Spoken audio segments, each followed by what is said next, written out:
일어나셔야죠. 오늘 촬영하시기로 하셨잖아요. 지금 몇 시에요? 지금 5시입니다. 5시. 옆으로 좀 나와보시겠어요? 네.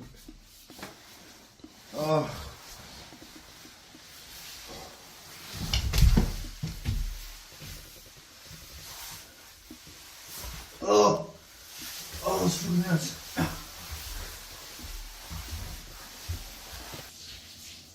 감독님. 예, 무슨 일이시죠? 나는 엄청난 그릇을 가진 사람이야. 나는 엄청난 그릇. 이런 걸 찍으시라고요, 이런 걸. 무엇이 네, 뭐 알겠습니다. 뭐 나의 오늘도 화이팅! 맨날 이 시간에 출근하시는 거예요? 네, 맨날 이 시간에 출근하고 있습니다. 그럼 이제 오늘 일정은 어떻게 되시나요? 일정은 없습니다. 요즘 워낙 불경기다 보니까 그냥 생활 패턴 맞추려고 일찍 출근하는 거예요. 그럼 보통 이제 한 대 팔면 어느 정도 남으시나요? 이제 딜러마다 조금씩 다르고 차마다 좀 그런 폭이 많이 달라지는데 저 같은 경우 평균적으로 딱 봤을 때 제가 워낙 잘하는 딜러기 때문에 대당 300만원씩 남고 있습니다.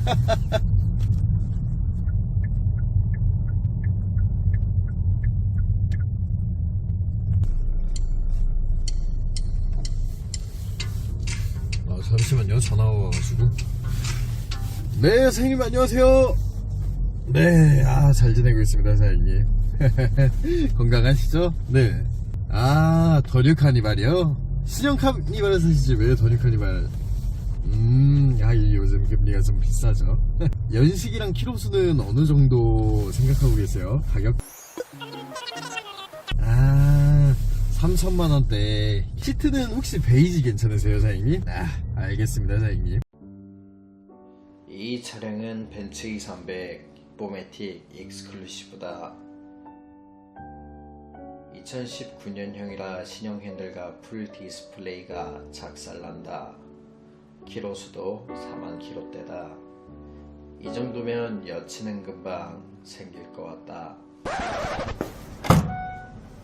사장님, 계약하러 가실까요?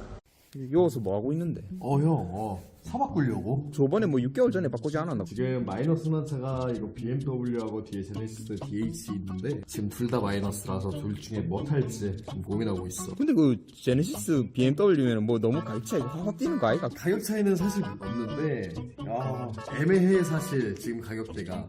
왜냐면 뭐든 살 수 있는 그 가격대이기 때문에 선택지가 많거든. 그리고 BM 같은 경우에는 520D야. 이 차는 안 팔리는 이유는 솔직히 몰라. 그냥 눈에 잘 안 들어와서 가격을 계속 내려놔도 안 팔리다 보니까 지금 둘 중에 한 대를 사야 되는 상황이야, 결국에는. 가자요. 응?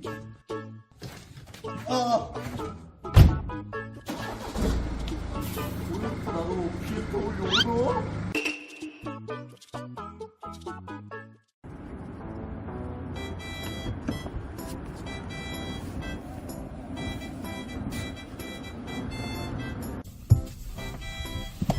천천히 기야.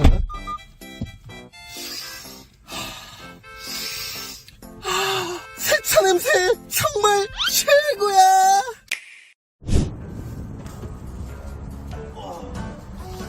우리 K7 형 올 때까지 기다려.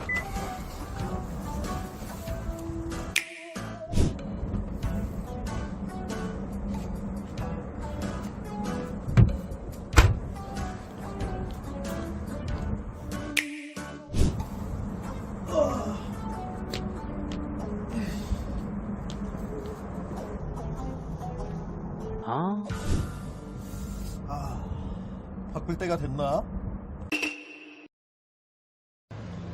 안녕하세요, 만수카입니다. 오늘 여러분들께 말씀드릴 내용은 중고차 딜러에 대해 궁금해하시는 분들이 많아요. 중고차 딜러는 어떠한 일을 하냐, 혹은 이제 마진에 대해서 궁금해서 들어오신 분들이 많으시겠죠, 영상 속에. 제가 많이 정리해왔어요. 근데 이걸 얘기해도 될까 이런 예민한 주제도 있긴 한데 제가 한번 솔직하게 잘 풀어나가보도록 하겠습니다. 그럼 이제 저도 중고차 딜러를 시작해 보려고 하는데 중고차 딜러를 처음 시작할 때 혹시 배워야 할 점이 있나요? 배워야 하는 점, 위에 선배를 사수라고 하는데 손님이 왔을 때 상담을 어디서 어떻게 잘 해야 될지, 차량을 이제 추천해 줄 때 차량을 외워야 하는 거, 좀 그런 점들도 있고, 통합적으로 그냥 생각을 했을 때 마인드가 믿음과 의심부터 배워야 되지 않나 생각을 합니다. 왜냐면 어찌됐건 이게 거래라는 게 신뢰를 주는 게 가장 중요하고, 신뢰가 있는 반면에 의심도 끝없이 해야 돼요. 중고차 딜러가 손님한테 거짓말을 하는 경우도 있는데, 반대로 이제 손님이 중고차 딜러한테 거짓말을 하는 경우도 있고, 딜러가 딜러한테 거짓말을 하는 경우도 굉장히 많기 때문에 끝까지 의심을 해야지 좀 원활한 거래가 되지 않나라고 생각을 해요. 그래도 믿음 주는 게 가장 중요하죠. 손님한테든 딜러한테든 믿음을 주는 게 가장 중요합니다. 그럼 이 중고차 딜러를 하려면 필요한 게 어떤 게 있나요? 가장 큰 것만 하나 설명해 드릴게요. 일단 중고차 딜러는 기본적으로 보증을 서줄 사람이 필요해요. 저희도 이제 딜러마다 개개인마다 보증을 서준 사람이 있습니다. 왜냐면 이게 내가 만약에 정말 마이너스 감당하는 데게 탔어, 나 못해 이러고 손 털고 나갈 수 없는 직종입니다. 이게 끝까지 책임을 져야 되는 직종이다 보니까 혹시 모를 상황을 대비해서 보증을 서줄 사람은 필요하고, 개인적으로 생각하기에는 필요한 거 센스라고 봐요. 상대방 생각을 빨리 캐치하는 게 가장 중요하겠죠. 그리고 이제 말씀을 드릴 때 이쁘게 하는 것도 중요하고 어휘력이 굉장히 중요하다고 생각을 해요. 그런 분들이 좀 더 잘하죠. 그리고 일단 개인 자본이 있으면, 저희가 차량 매입할 때 보통 캐피탈을 써요. 캐피탈에서 자금을 대주고 거기에 월마다 이자가 나가는 시스템인데, 이제 개인 자금이 있으면 좀 더 편하게 스타트를 끊으실 수 있는 거죠. 사회적인 인식이 좀 많이 안 좋은 편인데 그런 부분에 대해서는 어떻게 생각하시나요? 이게 선입견 말씀하시는 것 같은데 굉장히 안 좋습니다. 이제 저 같은 경우는 본업이 따로 있어요. 이제 직업을 이야기할 때 본업부터 말하고 서브로 중고차 딜러도 하고 있습니다 라고 얘기하게 되는 게 없잖아 있어. 왜냐면 이게 보는 인식이 사적으로든 공적으로든 굉장히 좋진 않아요. 그러면 딜러가 존재하는 이유는 어떤 거라고 생각하시나요? 사람마다 다른데 이제 개인적인 생각을 좀 말씀드릴게요. 이 영상을 찍으면서 가장 말씀을 드리고 싶었던 것 중에 하나인데, 이제 딜러라는 건 소비자가 오면 최대한 거기에 가성비 있는 선택지를 많이 드리고, 이게 중고차가 살 때도 중요하지만 팔 때도 엄청 중요하다고 생각을 합니다. 왜냐면 중고차를 찾는 이유는 보통은 가성비로 찾으시는 분들이 많으니까요. 예를 한번 들어드릴게요. 5만 킬로짜리 차와 10만 킬로짜리 차가 있어요. 근데 가격은 당연히 10만 킬로가 좀 더 저렴하겠죠. 근데 이제 이거를 5만 킬로짜리 차가 상태가 안 좋을 때가 있어요. 킬로수도 물론 중요하지만 이 차를 어떻게 탔냐를 봐주는 게 중고차 딜러의 필요성이라고 저는 가장 크게 생각하고 있습니다. 그러면 그 중고차 딜러를 시작하게 된 계기는 어떻게 되시는 거죠? 저 같은 경우에는 맛있는 둘째였어요. 처음에 시작하게 된 계기가 진짜 순수하게 차를 좋아하게 돼서 시작을 했었고, 중고차 딜러를 시작한 지 4년 정도 됐는데 아직도 차가 많이 좋은 것 같아요. 직업 특성상 차량을 이것저것 막 타볼 수도 있고 만져볼 수도 있고 알아갈 수 있다는 점이 가장 큰 메리트라고 생각을 합니다. 제 기준에서. 그 중고차 딜러를 시작하셔서 처음 팔았던 차량 혹시 기억하시나요? 이게 아무래도 인상이 깊었던 거고 내가 처음 판 차는 다들 기억하실 거라 생각을 해요. 다른 중고차 딜러분들도. 저 같은 경우에는 마세라티 그란투리스모 2013년식 마지막 페라리 엔진이 들어간 모델을 팔았어요. 그렇게 해서 좀 비싼 차, 고가의 차량을 판매하다 보니까 맨 처음 그걸로 스타트를 끊어서 그쪽 계열 차량들을 많이 다루고 있습니다. 이제 뭐 상세한 내용 같은 거는 마세라티 그란투리스모, 그게 이제 제가 소속해 있는 상사 형님이 갖고 계신 차량이었는데 1년 반 동안 안 팔렸던 걸로 기억을 하는데, 이제 저희 중고차 딜러 같은 경우에는 가지고 있으면 손해가 크거든요. 팔려고 가져왔는데 안 팔렸으니까. 그래서 제가 그거를 알게 되고 나서 이제 카페가 있어요. 네이버 카페 중에 하나에 이제 좀 싸게 해서 올렸는데 3일 만에 팔았던 기억이 납니다.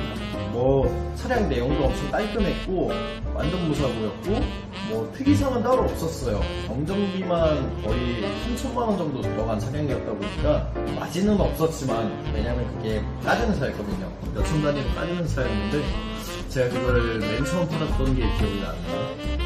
그럼 이제 뭐 딜러별 소량은 뭐 어떤 식으로 나눠지나요? 이게 집어서 말씀드리긴 애매하긴 한데 자영업이랑 똑같습니다. 어디는 똑같은 피자집인데 어디는 맛이 없고 어디는 맛이 있고 어디는 서비스가 좋고 어디는 서비스가 나쁘며, 이게 딜러라고 보시면 돼요.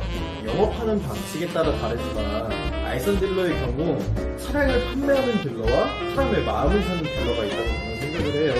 알선 딜러들 같은 경우에는 그런 두 가지 종류. 메이 딜러의 경우 차량을 관리를 잘하고 하자가 있으면 바로바로 수리하는 딜러가 있는 반면에 수리 안 하고 방치하는 딜러도 꽤 많아요. 거기에서 또 두 가지 딜러. 그렇다 보니까 딜러 만나는 게 굉장히 어렵습니다. 이게 진짜 사람 상대하는 일이다 보니까 정말 잘하는 딜러를 만나야지 앞으로 뭐 중고차나 뭐 차량 관련 거래 이것저것 알아보실 때 도움이 많이 된다고 생각을 해요. 그럼 중고차 시장의 구조는 어떤 식으로 이루어져 있나요? 매입딜러부터 설명을 드릴게요. 매입딜러의 경우는 차량을 시세보다 저렴하게 매입을 해서 시세에 맞춰 판매하는 일을 합니다.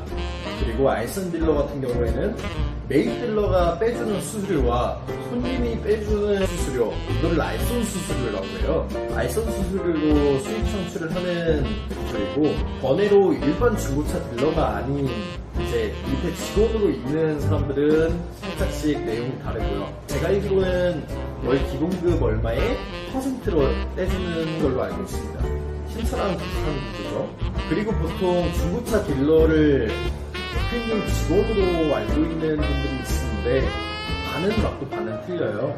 딜러들은 보통 이제 대표님한테 월급을 받는 인센제가 아닌 반대로 자리세, 내가 여기서 일을 할 수 있는 소속비를 상납하는 구조입니다. 이제 그러면 중고차 딜러가 말하는 이전비가 어떤 건가요? 시동국세, 매도비, 공채, 성능점검비 이렇게 들어가는데, 그러니까 제가 하나하나 풀어서 말씀을 드릴게요. 이게 시동세가 웃긴 게 저희도 몰라요. 그냥 어느 정도면 되겠다 이러면서 때려 맞추는 게 7에서 8%예요. 근데 뭐냐면 집이 붙어 있어요. 뭐 번지수만 달라. 번지수만 다른데 이제 뭐 여기는 좀 더 나오고 같은 구에 같은 집 이웃인데 여기서 이전비가 달라져요. 이거는 저희도 몰라서 어느 정도 때려 맞추는 거예요. 저희가 하는 게 아니기 때문에. 그래서 보통 한 7.5% 정도 잡으면 어느 정도 여유롭게 들어가고, 만약에 이제 이전할 때 시동세가 부족하다 이러면 다시 송금을 또 따로 해주셔야 됩니다. 이거는 이제 이전비 같은 경우에는 남으면 고객 송금이 기본적인 원칙입니다. 무조건이에요. 지역 차종마다 조금씩 다른데 수원은 44만원, 경차 화물 같은 경우는 33만원, 전기차는 총 취득 등록세에서 140만원 정도 감면을 받는 걸로 알고 있고, 하이브리드는 40만원 정도 감면을 받는 걸로 알고 있어요. 이제 공채 같은 경우에는 구매하시는 차량 가액의 1%예요. 성능점검비는 차량 혹은 성능장마다 조금씩 차이가 있고, 딜러가 아닌 국가에서 하는 거다 보니까 의무보험이다 보니까 이거는 무조건 내셔야 되는 거고. 그럼 이제 중고차 딜러들도 중고차를 많이 구매하는 편인가요?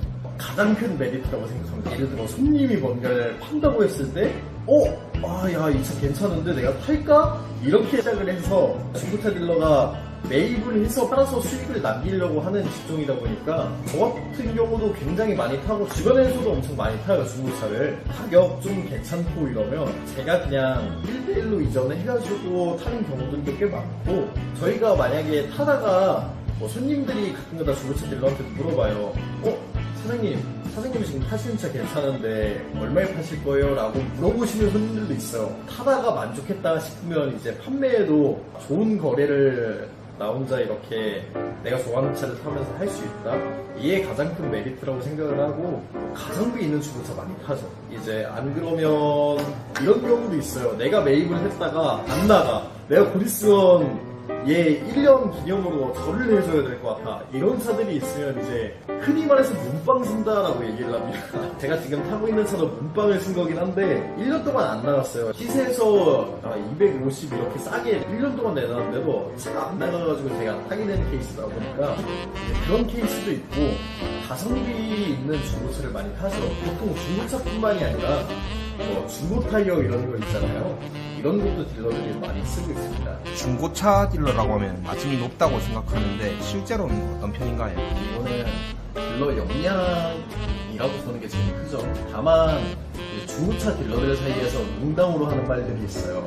반농담 반진심. 월 1000만 원 못 찍으면 중고차 딜러 하지 말고 회사원을 하자라는 말들이 있을 정도예요. 두 가지 있는데 진짜로 그런 것도 있고 저는 개인적으로 생각하기에는 진짜로 월 1000 이상은 벌어야 된다고 생각을 해요.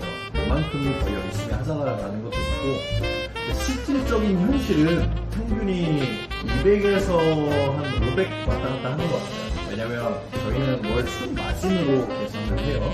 월에 차를 보통 평균적으로 3대에서 뭐 5대 이렇게 판매하시는 분들이 많기 때문에 그 정도 평균이라고 생각을 합니다.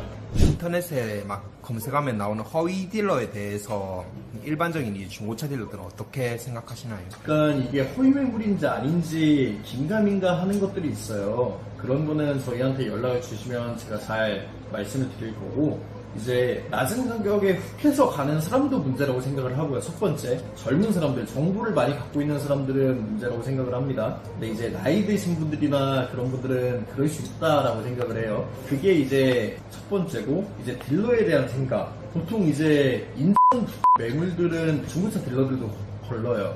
왜냐면 제가 유튜브를 하게 된 계기 중에 하나가 이제 인터넷에서 이제 중고차 유튜브를 하는 분이 있는데 그분이 차주예요. 제가 이제 이 매물은 좀 아닌 것 같다라고 손님한테 얘기했는데 손님이 아니다 난 이 매물을 사야겠다 이래서 차를 보고 차를 이제 들어보고 점검했어요. 거의 그 사장님 거래처 가서 거래를 하고 이제 돈 받고 송금해서 이제 수원으로 경정비를 하려고 돌아오고 있는데 에어백 경고등하고 이것저것 많이 경고등이 뜨더라고요. 결국에는 지운 거예요. 거기서 딜러가 모를 수도 없고 막 이제 좀 비양심적이게 유튜브 하시는 그런 분들보다는 잘할 수 있겠다라고 생각을 해서 유튜브를 하게 된 것도 있습니다. 하여튼 딜러들도 많이 걸러요. 인부천 매물들은.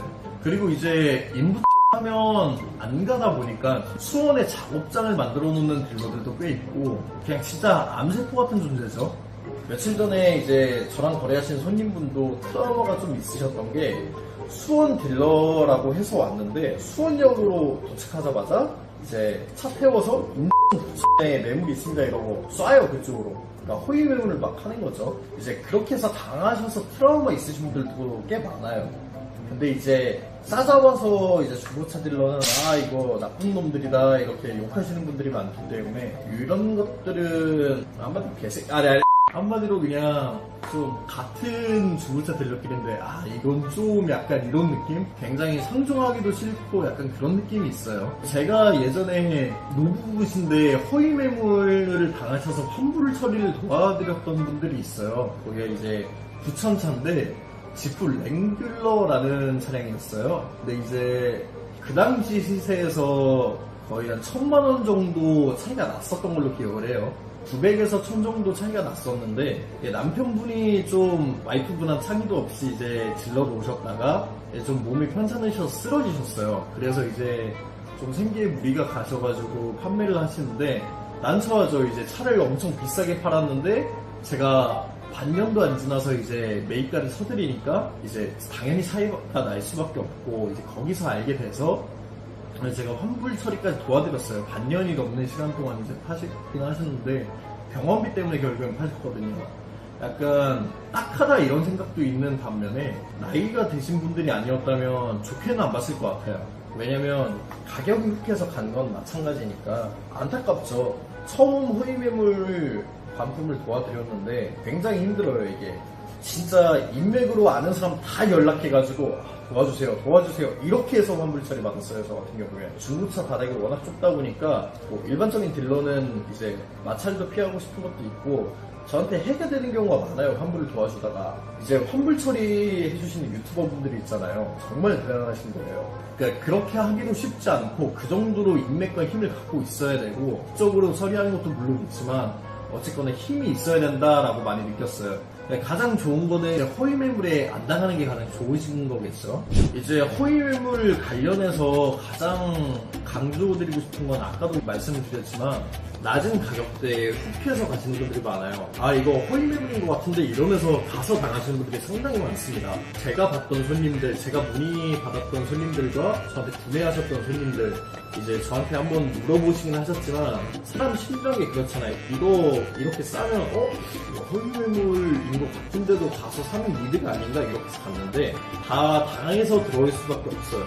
거기서부터 경찰한테 신고하고 그렇게 깜다고 좋으신 분들이 가시면 괜찮다 라고는 잘 모르겠어요. 솔직히 아싸리 그럴 바에 좀 다른 딜러한테 연락을 해서 아 사장님 근데 이런 차는 어떨까요? 이러면 물어보는 게 좀 낫지 않나 라고 생각을 하고 이제 젊은 세대 분들은 정보 시대다 보니까 이제 아시잖아요. 대략 아시고 가는 건데 솔직히 당해도 싸다고 생각을 해요. 이거는 솔직하게 딜러로서 말씀드리는 거예요. 대신 이제 나이 드신 분들이 막 그렇게 당했다 하면 힘들어도 제가 도와드릴 의향은 있습니다. 근데 젊은 분들이 가서 그렇게 물론 모를 수도 있어요. 모를 수도 있는데 알고 가서 그렇게 당하면 이제 좀 초기에 좀 피해야 되지 않나라고 생각을 해요. 왜냐면 아무런 이유 없이 간다라고 생각을 안 합니다. 허위 매물 딜러도 나쁜 거지만 알고 가서 당하는 게 좀 더 나쁘다라고 생각을 해요. 그럼 이제 차를 파시면서 최고의 손님과 최악의 손님 혹시 생각나시는 거 있나요? 아, 최고의 손님과 최악의 손님 당연히 있어. 최고의 손님은 돈을 가장 많이 주시는 손님 는 제 2순위고 솔직히 사람 대 사람 상대하는 일 중에 좀 약간 좀 부담이 적었으면 좋겠어요. 뭐 이것도 딜러마다 다르겠지만 개인적으로 배려를 해주고 전적으로 저를 믿어주는 손님이 최고의 손님이라고 생각을 해요. 그게 아니면 거래가 힘들어요. 거래도 힘들고 시간 낭비도 심하고 좀 믿음을 주셔야 저도 그 믿음에 좀 최대한 보답을 해드리자, 최선을 다해드리자 이게 있기 때문에 개인적으로 동기부여도 많이 되고 그렇습니다. 최악의 손님 같은 경우 그와 반대예요. 불신으로 시작해서 파국으로 가는 손님들이 꽤 많아요. 아까도 말씀드렸다시피 허위 매물에 당했던 손님들이 중고차 딜러들을 많이 꺼려하시는 부분들이 많아요. 하지만 이제 경제적인 부분, 가성비 때문에 이제 오시는 분들이 많기 때문에 이제 기본적으로 오셔서 불신이 깔려 있어요. 이제 이러면 거래도 힘들고 감정 싸움이 너무 심합니다. 이런 분들이 이해가 안 되는 건 아닌데 최악의 손님이라고 생각을 해요, 개인적으로. 이제 단편적인 예로는 이제 뭐 욕 섞어가면서 막말하시고 사기꾼으로 몰아가고 그냥 제가 설명드린 게 정말로 그냥 인터넷 찾아보면 다 있는 것들이에요. 솔직히 말씀을 드리면. 근데 이제 이런 것조차도 제 입에서 나오면 안 믿으시는 분들, 그런 분들도 꽤 많으시고 말도 안 되는 행정과 서비스, 뭐 딜러마다 좀 다르지만 저 같은 경우에는 서비스를 최대한 해드릴 수 있는 범위에서 해드리고 애초에 문제되는 차를 안 팔려고는 하는데 만약에 문제가 있다 하더라도 자체적으로 그냥 도의적인 선에서 해드릴 수 있는 거는 다 해드려요. 이게 의무는 아니지만 그래도 저는 인연을 굉장히 중요시 생각하기 때문에 한번 믿고 방문해 주시면 정말 최선을 다해드리는 타입이에요. 제 입에서 나온 거랑 살짝 신빙성은 떨어지지만 그래도 예를 들어 500만원짜리 차를 사러 왔는데 300만원에 달라 이러시는 분들이 꽤 많습니다. 그리고 서비스도 이제 300만원짜리 이게 서비스도 솔직히 말씀드리면 남아야지 해드리는 거잖아요. 결국에는 제가 아시는 분이면 뭐 서비스 그냥 제 살이 털어서라도 해드리는데 처음 보는 분이 오셔가지고 저도 벌자고 하는 일인데 300만원 행정을 해주되 소품 싹 다 갈아달라, 뭐 60만원 70만원짜리 막 다 갈아달라 이러시는 분들이 굉장히 많습니다. 이제 그런 분들은 많이 힘들어요. 그래서 믿어주시는 분들한테는 더 해드리고 싶은데 약간 이렇게 불신을 깔고 찾아오시는 분한테는 진짜 해주고 싶은 것도 해주기가 싫어요. 사람 상대하는 일이다 보니까. 자, 여기까지가 주변에서 질문을 가장 많이 받았던 Q&A 시간을 가져봤고요.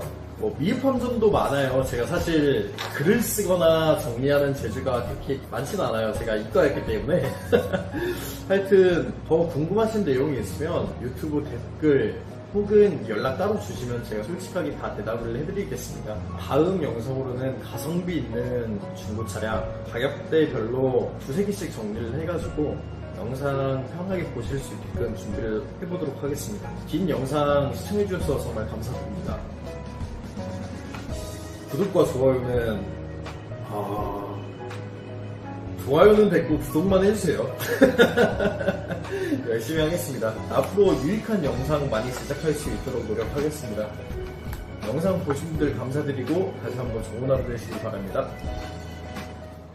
수탁 납치 사건 요약 1. 수탁 유튜버에게 2억 5천만원 돈을 빌려간 20에서 30대 두 남성이 유튜버에게 돈을 갚겠다며 밤 10시 40분쯤 송도 지하주차장으로 부름. 2. 만나자마자 둔기 등으로 유튜버 수차례 폭행 및 납치, 현재 중상. 3. 만나기 전 미심쩍은 유튜버가 미리 신고해둔 상태라 새벽 2시에 잡힘. 4. 100만 유튜버분은 공포게임을 주로 하시던 수탁. 인터넷 방송인 수탁은 1994년 3월 7일 태어났다. 수탁 신체 스펙은 188cm, 81kg, 275mm O형. 수탁의 직업은 샌드박스 네트워크 소속 인터넷 방송인이다. 2025년 10월 26일 인천광역시 연수구 송도동의 한 아파트 지하주차장에서 남성 2인조 납치범이 30대 남성을 납치해 COD를 목적으로 무차별 폭행한 사건이 발생했다. 피해자는 100만 유튜버라는 점에서 국민들의 주목을 받았다. 남성 2인조 납치범은 피해자에게 돈을 빌린 채무자였던 것으로 확인되었다. 20대 남자 1명, 30대 남자 1명. 10월 26일 오후 10시 40분경 인천광역시 연수구의 한 주상복합 아파트 지하주차장에서 해당 아파트 거주민인 30대 남성이 자신의 FA 트리뷰토 차량 앞에서 납치당하는 사건이 발생했다. 납치범은 남성 2인조로 이 중 한 명은 피해자에게 약 2.5억원가량 거액의 채무가 있었으며 돈을 갚겠다고 유인해 범행을 저지른 것으로 알려졌다. 피해자는 납치당하기 전 새벽에 갑자기 범인으로부터 채무를 현찰로 모두 갚을 테니 만나자 는 연락을 받고 이상한 낌새를 느껴 접선에 앞서 미리 경찰에 신변보호 관련 신고를 했다. 납치 후 범인들은 피해자를 망치를 비롯한 등기로 무차별 폭행하고 자신들의 니로 차량에 태워 연수구 송도동에서 약 200km가량 떨어진 충청남도 금산군으로 데리고 갔다. 다행히 피해자가 미리 신고를 해둔 덕분에 납치 직후 경찰이 출동하여 범인을 빠르게 추적할 수 있었다. 결국 사건 발생 4시간 만인 27일 새벽 2시 30분에 충남 금산군 야산에서 납치범을 체포했다. 체포된 이들은 경찰 조사에서 채무를 변제하지 않기 위해 살인하려 했다는 취지로 진술하였으며 삽과 포대, 톱 등을 미리 준비해 놓았던 것으로 보아 계획적으로 시신을 야산에다 묻으려고 했던 것으로 보인다. 피해자는 다행히 생명에는 지장이 없다고 한다. 그러나 얼굴 부위에 심한 폭행을 당하는 등 중상을 입었다. 현재까지 공식 보도된 내용은 가해자가 피해자에게 2억가량을 빚졌다는 것이라 수탁이 지인에게 2.5억을 빌려주었다가 사기를 당한 것으로 와전되었으나 수탁이 이전 방송에서 말했던 내용에 따르면 단순히 돈을 빌려준 것이 아닌 계약 사기에 가깝다. 10월 6일경 수탁은 차를 바꾸는 도중 사기를 당해 차도 뺏기고 2억 5천만원가량을 돌려받지 못하고 있다고 털어놓은 바 있다. 지인인 딜러가 기존 페라리에 2.5억을 얹어주면 차 스위칭을 해주겠다고 제안해 넘겼으나 지인이 차와 돈을 받고 그대로 잠수를 탔다는 것. 이후 차는 겨우 되찾았으나 주행거리가 약 4,000km 늘어 있었으며 여전히 돈 2억 5천만원은 돌려받지 못한 상태였다. 본 사건의 가해자들이 수탁에게 돈을 갚겠다고 불러낸 점, 수탁도 가해자 일당으로부터 받을 돈이 있었다고 진술한 점샵, 가해자들이 채무를 변제하지 않기 위해 살인하려 했다는 취지로 진술한 점샵에서 이 사기 사건과 본 사건이 관련 있는 것으로 보인다. 즉 양아치 딜러의 계약 사기로 수탁은 돈 2억 5천만원을 피해본 셈이다. 결국 수탁의 소속사 샌드박스는 입장을 밝혔다. 안녕하세요. 샌드박스 네트워크입니다. 최근 언론과 커뮤니티를 통해 알려진 불미스러운 사건과 관련하여 소속 크리에이터 수탁님의 현재 상황에 대해 말씀드리고자 합니다. 많은 분께서 염려하신 바와 같이 해당 사건의 피해자는 수탁님이 맞습니다. 수탁님은 현재 병원에 입원하여 수술을 기다리고 있으며 치료와 회복에 전념하고 있습니다. 수탁님께서는 이번 일로 팬분들께 많은 걱정을 끼쳐드린 것 같아 죄송한 마음을 꼭 전해달라고 요청하셨습니다. 저희 샌드박스 네트워크는 크리에이터의 건강과 안정을 최우선으로 생각하며 수탁님이 온전히 회복에 집중할 수 있도록 모든 지원을 아끼지 않을 것입니다. 또한 본 사건의 원만한 수습과 크리에이터 보호를 위해 법적 대응을 포함한 필요한 모든 조치를 적극적으로 지원하고 있습니다. 갑작스러운 소식에 많이 놀라셨을 팬 여러분께 다시 한번 심려를 끼쳐드린 점 사과드리며 수탁님이 건강하게 복귀할 수 있도록 너그러운 양해와 따뜻한 응원을 부탁드립니다. 감사합니다. 샌드박스 네트워크 드림. 경찰이 유명 유튜버 수탁을 시효대할 목적으로 인천 아파트 지하주차장에서 납치한 남성 2명에 대해 구속영장을 신청했다. 피의자들의 구속 여부는 이날 오후 늦게 결정될 예정이다. 소속사는 이날 유튜브 공지를 통해 크리에이터는 현재 병원에 입원해 수술을 앞두고 있으며 치료와 회복에 전념하고 있다며 법적 대응을 포함해 필요한 모든 조치를 지원하고 있다고 밝혔다. 국민들은 모두 수탁님을 응원합니다. 완쾌 바랍니다.